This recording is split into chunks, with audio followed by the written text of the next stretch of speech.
Tires. Look at all those numbers. What do all those numbers mean? And why should I care? Stick with me and find out.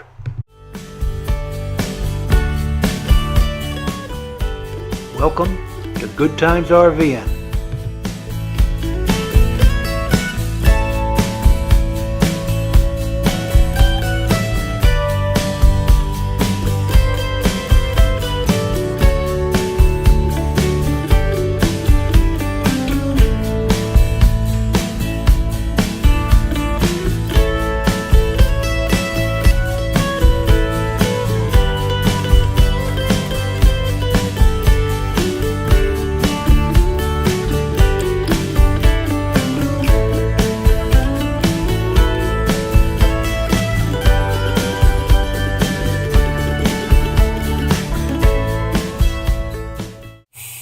Tires.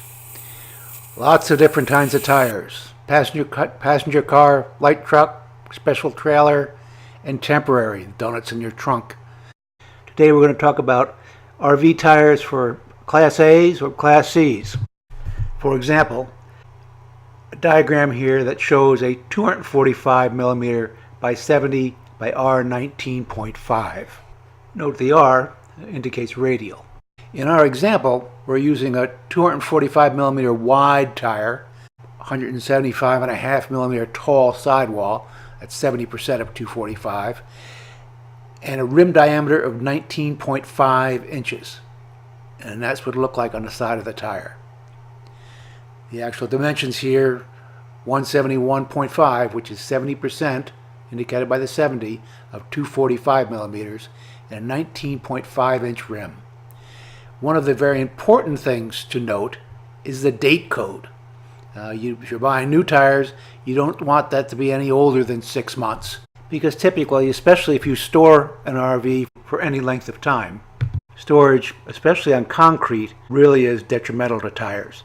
Tires are meant to be used. Storing a tire will time it out, probably within 5 years. To maximize your benefit, you want to make sure those tires are fresh from the factory and you get the most benefit from them. Now, along with the date code, these are other very important notes on the sidewall of your tire. The tire rating, pressure required for that rating, and the load range and ply rating. Those are important things to understand about your tire. Load range of F, which means 12 ply. Here is the published load table for this particular tire, showing the different PSI levels for each weight in a single application or a dual application.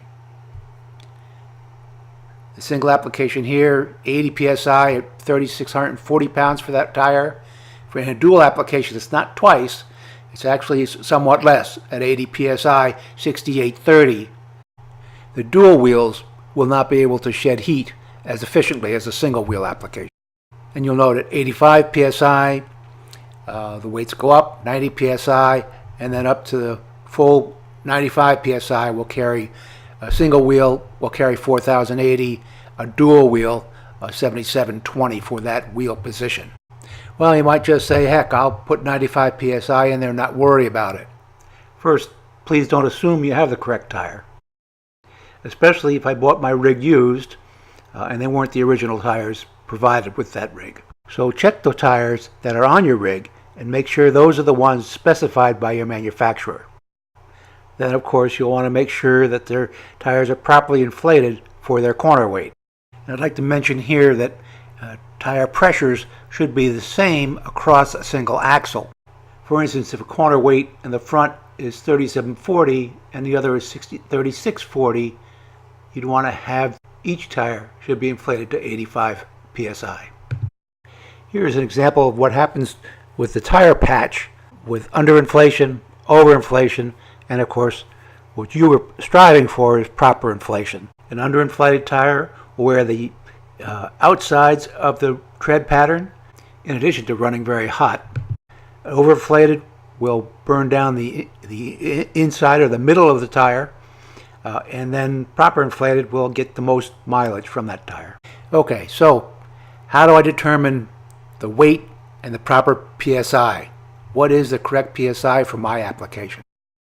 To determine wheel position weight, the RV Safety website has some very nice links and forms.